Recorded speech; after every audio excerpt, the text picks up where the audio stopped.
Yo, yo, yo, yo, yo. Welcome to the podcast. It is what it is. I'm here with my brother, Reese. We're here for a special event today. Something I think that is unique, something that's special. But I'm going to let Reese tell us, man. What are we here for? It's all about autism acceptance, not awareness, acceptance of our beautiful, unique individual we got here today. I mean, most parents would probably be alarmed at that, but how did you feel in the initial knowing, or were there any signs that, cause for alarm? So my son, he's 4 years old, and he's nonverbal. And it's things that got brought to my attention as far as just wanting to be a voice for him, because right now, he's not able to speak. So I felt it was up to me to speak for him.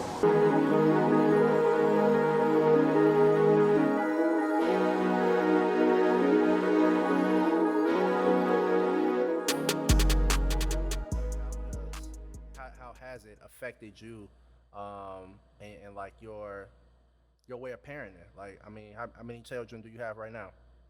Right now, and this is it. You sure? Oh man, you don't just want thinking about it. 4 kids total.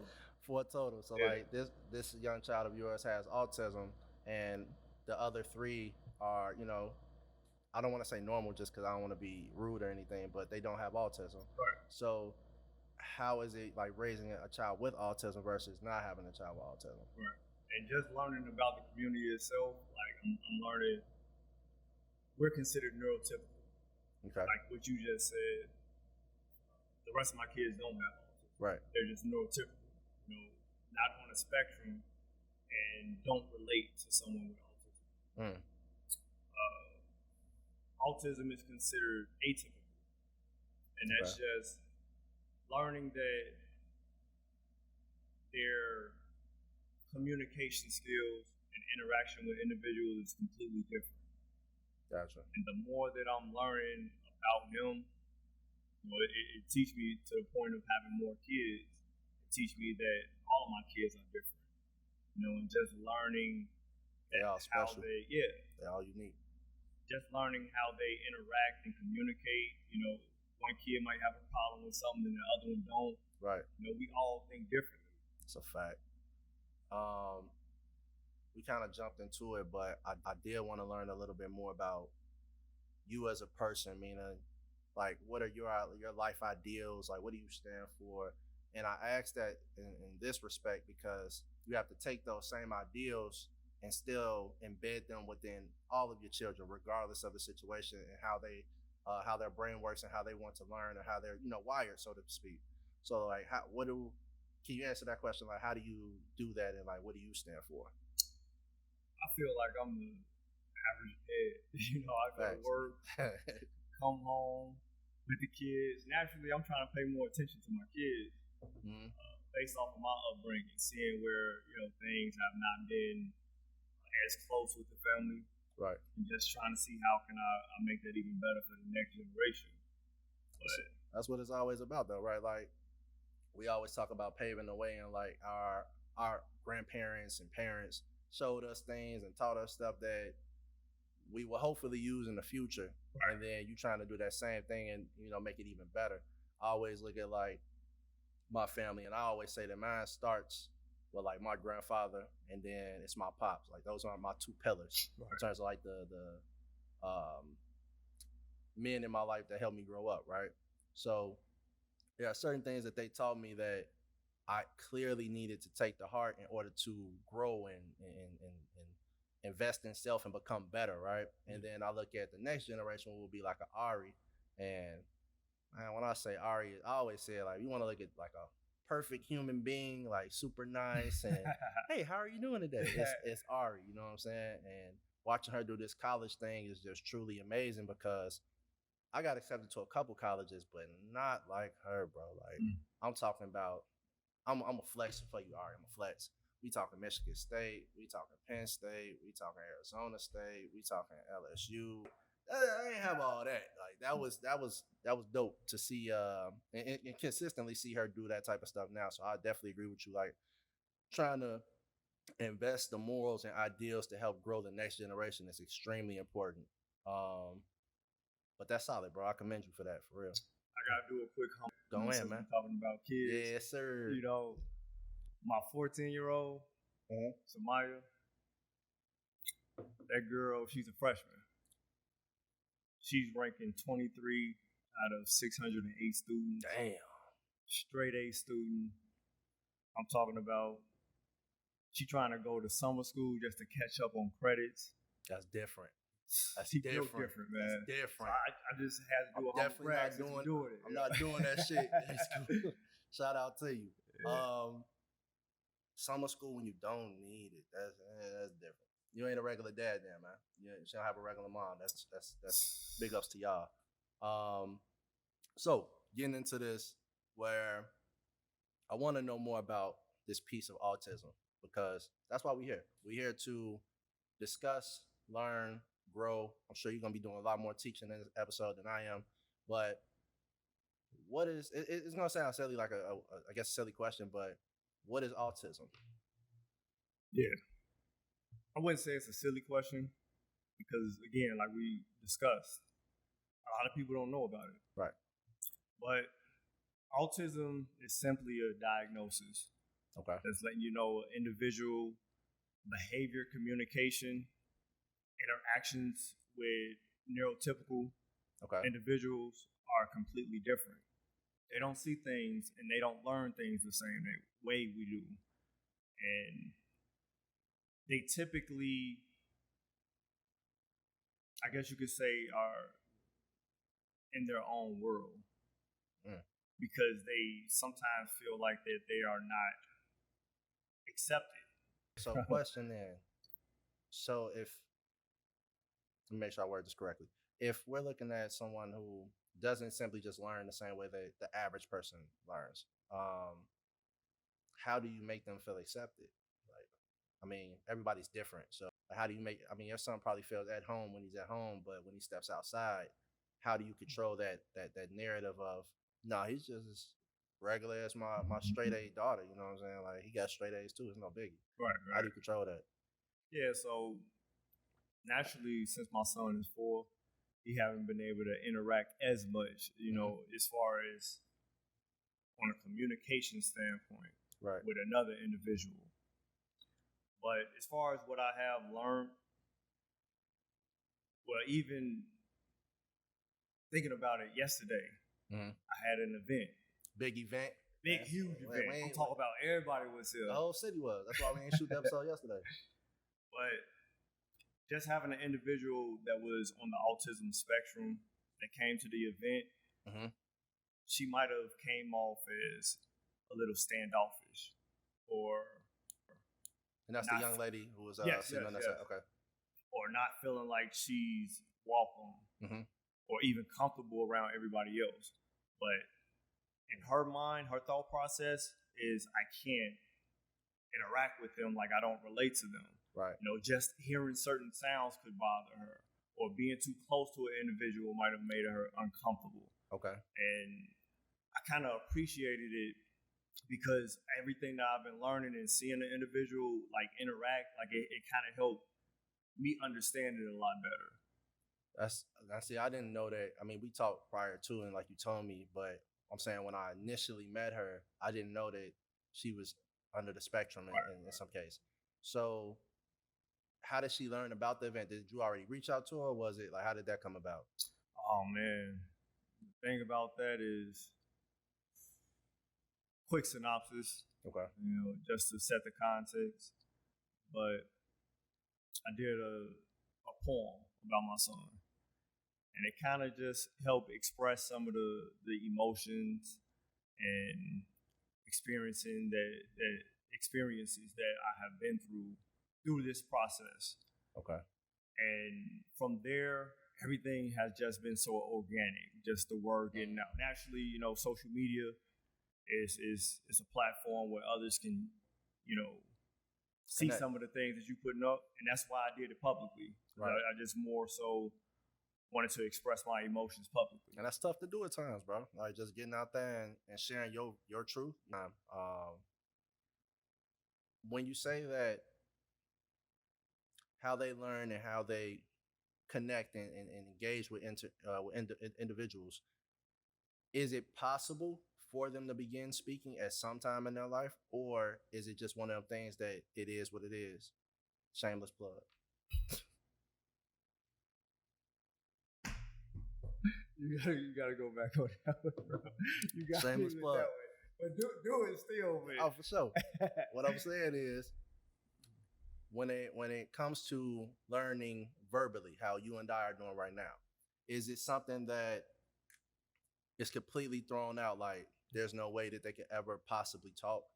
Or is it just something that maybe in time is possible? Not saying it's a guarantee, it might be a low percentage, but is it possible for that person to start being more verbal? Yeah. So the spectrum, it goes so wide. Like in the community, I know it's said, well known that you meet one person with autism, you meet one person with autism. And that's simply just explaining that. I'm about to say, unpack that. Unpack that one. You can't say that I remember seeing somebody on the spectrum, was their behavior, and you expect the same thing from the next.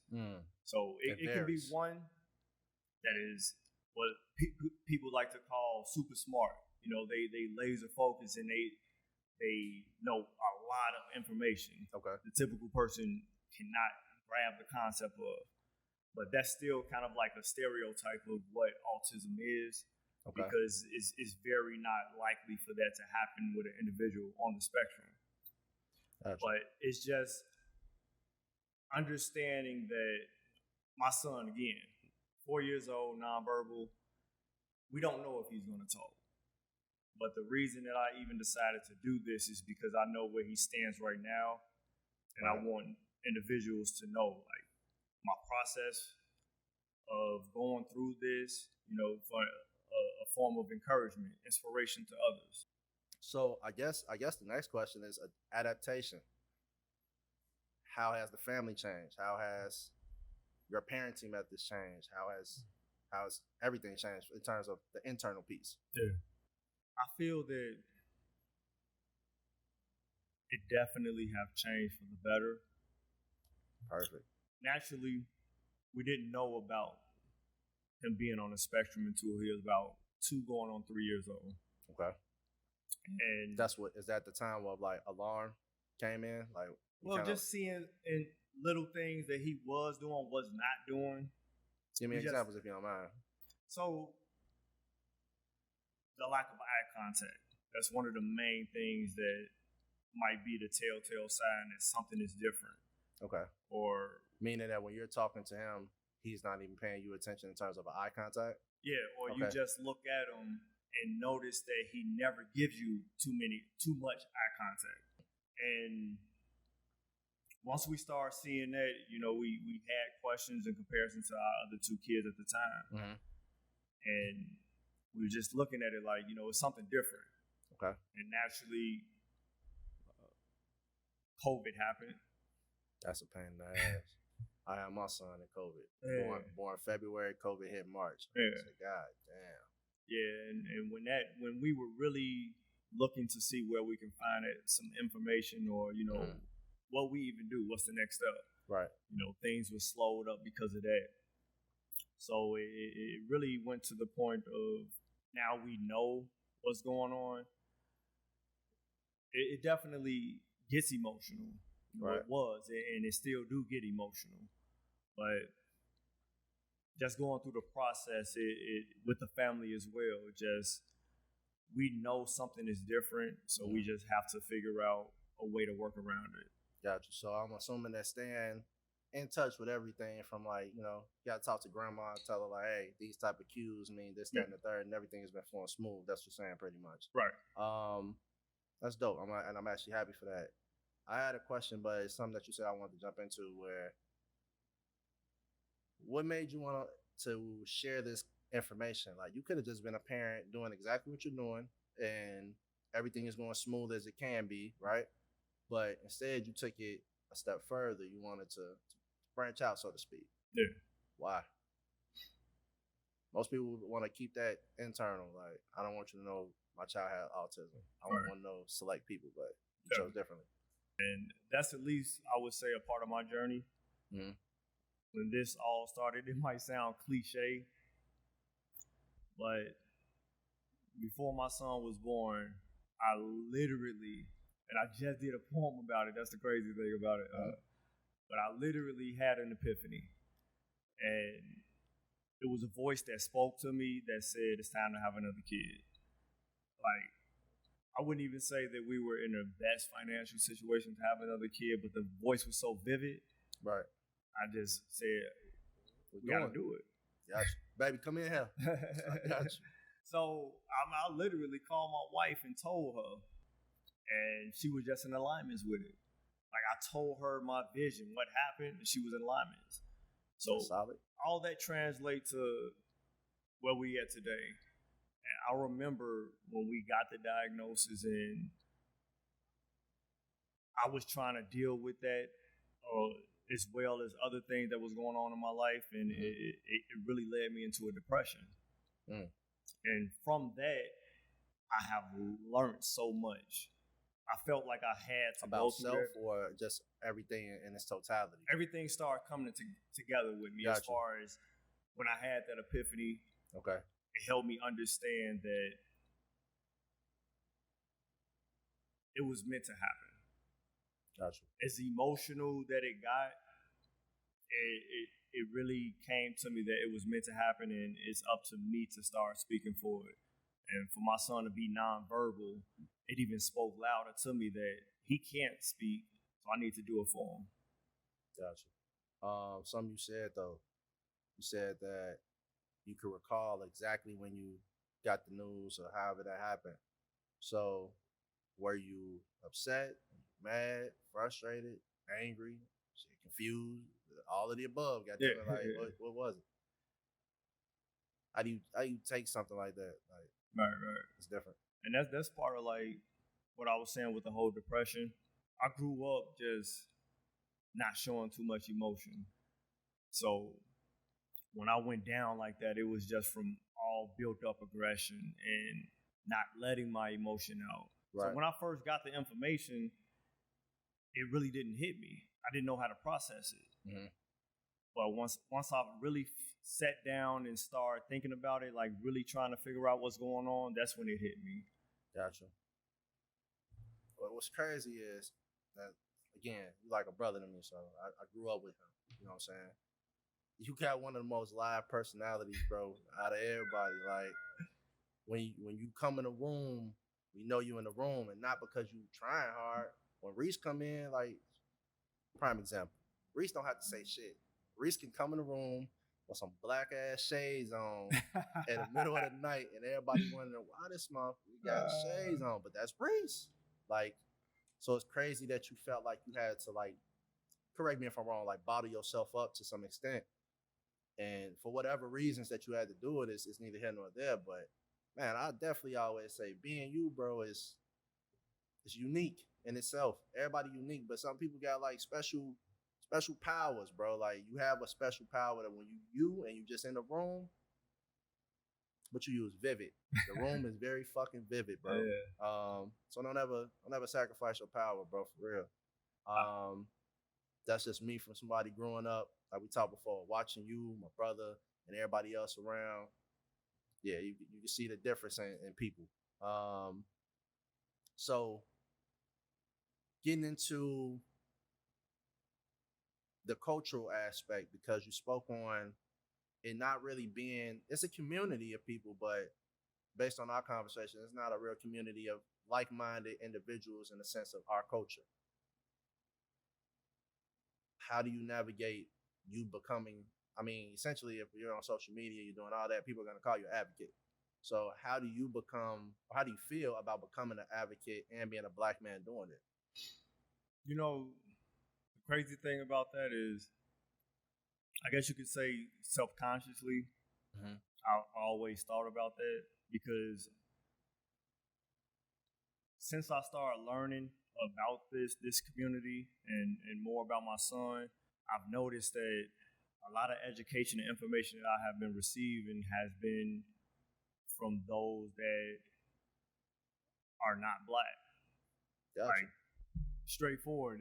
It's not too many Black individuals I see in the community. Not saying that they're not out there, but you just haven't experienced that. You haven't seen them yet. That's no. I mean, not saying I haven't seen them. It's just as far as on the forefront, we're not there. Okay. And I have seen documentaries representing autistic dads, and I see every other race except for ours.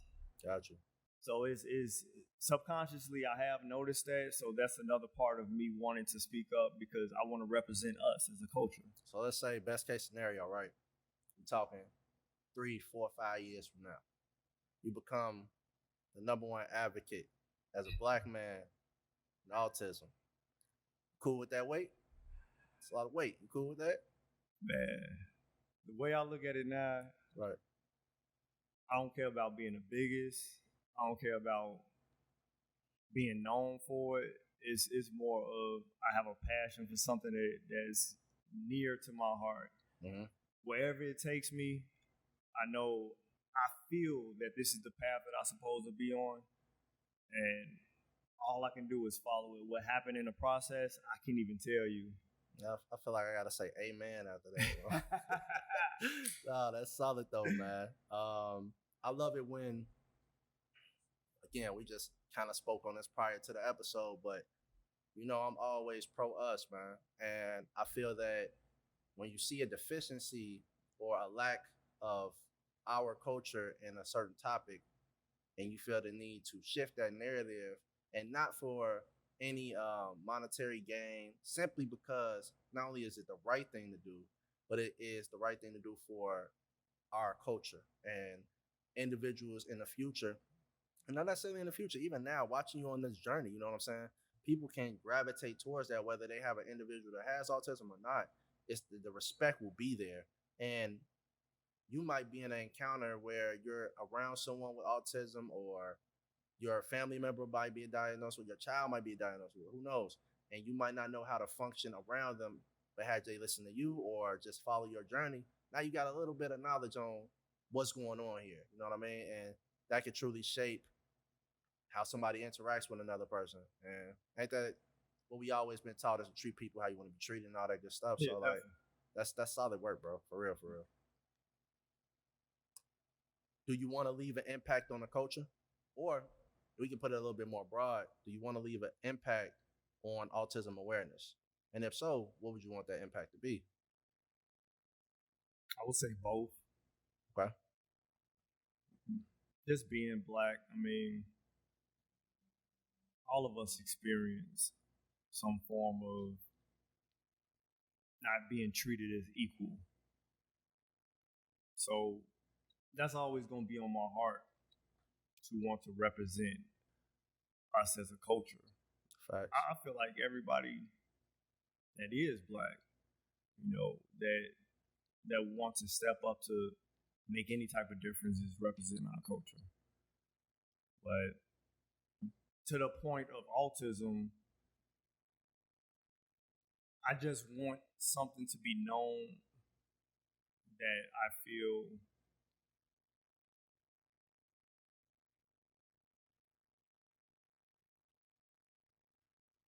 I just want something to be known that I feel is important, or at least I gotta take that back. It's cool. It is what it is, man. Yeah, you know, I'm just trying to get real deep with it. So, like, it's like I like to hit that. You want an Oscar? I call Will. Nah, I ain't gonna slap nobody though. But what should I start back at? What do you want from it? What do you want your impact to be, man? From a coach? I definitely wanted to impact both sides of it, our culture as Blacks, and just in autism. I just want it to be known as far as these individuals that's on the spectrum, they should get the same treatment as Blacks should be getting treated as well. So it's kind of like a double-edged sword. I'm about to say, meaning that how we don't always get a fair shake. Right. they should also get a fair shake just like we should. Right. Agreed. And it's so much that we don't know about the community as far as the lack of ability that they can find employment. Because once someone know that you don't operate normally, quote unquote, they look at you as an outsider. They look at it as a form of you're not going to be able to do the job. Right.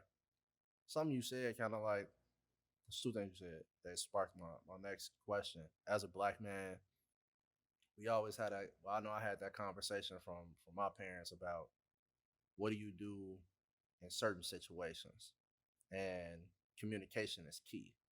So how do you teach? For one, let's step back a little bit. Being black in certain situations can be detrimental, regardless of what you say, regardless of what you do. It could just be one of them days where shit don't go right. So being able to communicate can help alleviate negative situations. How do you help someone with autism understand that communication, because they're also a black man or black woman growing up? How do you connect the two? I would say first thing is understand how that individual operate. Right. Again, the spectrum, it has a wide range, and then the individual can communicate with people, can make eye contact with individuals. So learning that individual and what type of spectrum or how they interact and communicate with individuals would tell how you can. That's part of why I want to be a voice. Yeah, for sure. Because what I'm thinking is like, God forbid any of this type of stuff happen, but an individual with autism is in the car that's pulled over.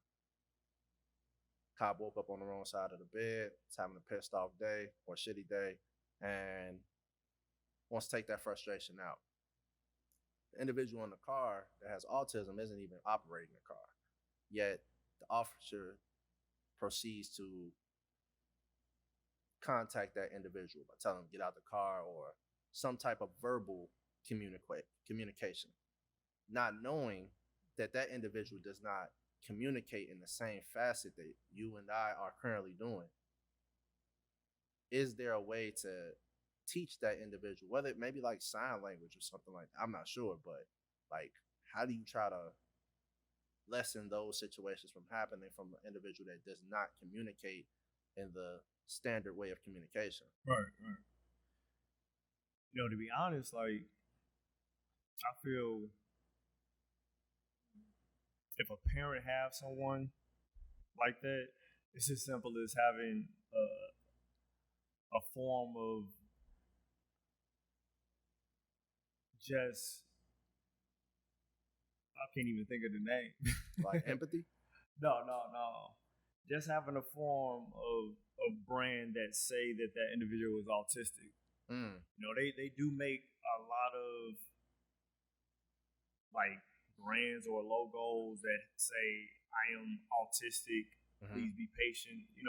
Right. That's kind of. I didn't know that. That's kind of dope, though. Yeah. That's kind of dope. Okay. And really, it's just something as simple as that. I mean, one out of, I want to say, it's a statistic that says 1 out of 54 individuals is diagnosed with autism.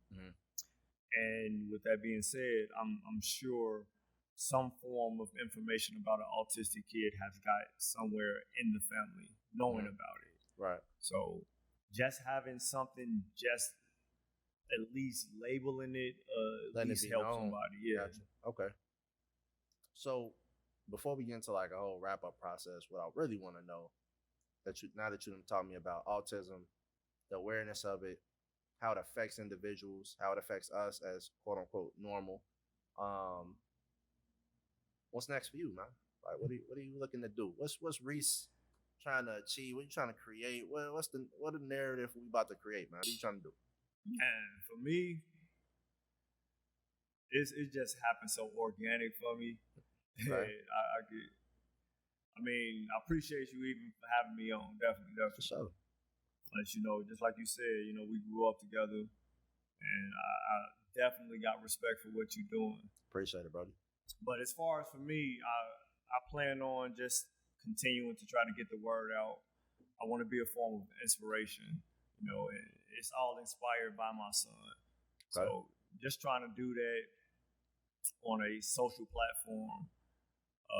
More poems, like I said, what even came to existence with what I'm doing right now is because I decided to get on social media and put something out there. Who would have thought 14-year-old Reese rapping on beats? Oh, man. What turned into Reese, the poetic genius that you are now, man. Hey, if y'all heard me back in the day, oh, man. Nah, they set the tone for me, man. I appreciate it. I got to see trash-ass rappers and good rappers and see y'all create something dope. And like I said, man, everything happens for a reason. Like, again, I personally believe that you rapping then, just learning how to create a bar, learning how to create a flow, a cadence. Like, yeah, maybe you dropped it at 15, 16, fuck that shit. But as you got older, situations happen. Creating poetry ain't different from creating a rap at 16. Yeah, I mean, I look at it now as poetry is definitely, it's from the aspect of somebody trying to inspire you or get a message across. Yeah, get a message. That's what it's really all about. Rap, it's just all about entertainment. Yeah. I feel like your poetry, in my opinion, or your poetry and your GM and the AMs. I got to get you saying that on the camera first. The GM and the AM is where you get to see you more. Like I told you about that personality trait. Like, that's your superpower, bro. When you do your poetry, even yesterday when you was doing it, last minute, you got to put some good shit together, right? But you were able to not only get it out. It's not like you just, when you're a kid, you got to read in front of the whole school, and you have the people came out. Like, man. Yeah, it wasn't that. It was true passion, true delivery, true your vocalization was on key. You know what I mean? Like, and that's Reese though. Like, when you got on the FaceTime with Ms. Jacko, like, that's Reese. That energy you bring. So I feel like your poetry, man, can truly be your outlet. And help you create something special, not just for you, but also for your kids and for everybody else that's gonna follow you on this journey. So with the branding, what are we? Are you looking to just brand your own personal page, or are you looking to come up with a new concept, or what's the deal on that? Well, for right now, I am who I am. Mm-hmm. I believe all of my platforms is Reese TJR. Okay. That's who I want to be, and there's no purpose of trying to rebrand what's already been built for 36 years. Speak on it, bro. Speak on it, bro. Talk your shit. Speak on it. Yeah. But no, it's really, I definitely want to do more poetry. I mean, I love it. It's unique. It allowed me to express a lot of things that I never expressed growing up. It definitely felt good to do it.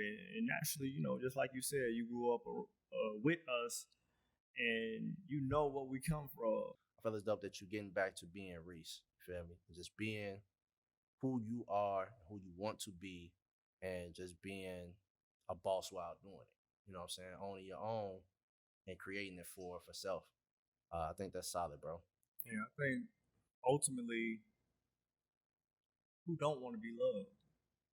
It's true. And the best way that you can be loved is by being 100% yourself. That's true. And I don't think a lot of people understand that, man. I think that I love social media. I love technology. I love it all. I really do. I'm a nerd for it. But I think that's an issue that we have in our, not just our culture, just in the world of today. Everybody wants to be loved, but through the wrong methods. They want to be loved through likes, through shares, through comments, through tell me I'm pretty and tell me I'm making the most money and tell me I'm the greatest this. Yeah. I ain't never need nobody to tell me I'm the greatest. I know I was the greatest once I started beating motherfuckers that I'm trying to beat. You know what I mean? Right, like, self-assurance lets me know I'm the greatest. Understanding that me failing is just another opportunity for me to succeed. And I'm not trying to use like no cliche lines and shit like that, but like that shit is real, bro. When you truly feel that you can be better, you will be better. You know, I'm a big fan of Kobe, and I'm probably gonna say something about Kobe every episode. It seems like, but having that Mamba mentality, bro, working an hour more than everybody else every single day is gonna make you better by this much on a daily percentage. But in its totality, it's gonna be vast, enormous. Like you can't even fathom it. Yeah, I just wanted to say that, bro. Like I said, I love what you're doing. I really do. I love you getting back to Reese. Appreciate you. Other than that, man, anything else you want to say to the people, bro? Anything on your mind? Anything you want to get off your chest? Jim and I know. For sure. You was waiting for it, I know. I appreciate it. That's how we official. You know what I'm saying? It's like getting a Wiz Khalifa laugh on the verse. But yeah, with that being said, man, this is another episode of It Is What It Is podcast. I want to thank my man Reese for coming through, blessing us with a little bit of knowledge, understanding, letting you know, bro, I'm always in your corner. Whatever you need, you let me know. It ain't no big deal to me. I got you. On top of that, you know how the podcast go, man. We not here to disrespect anybody. We're not here to offend anybody. We simply just having a conversation, and sometimes we're not gonna always agree, and that's cool. You know, those things are what they are. At the end of the day, it is what it is, man. Fresh. Facts. Yeah.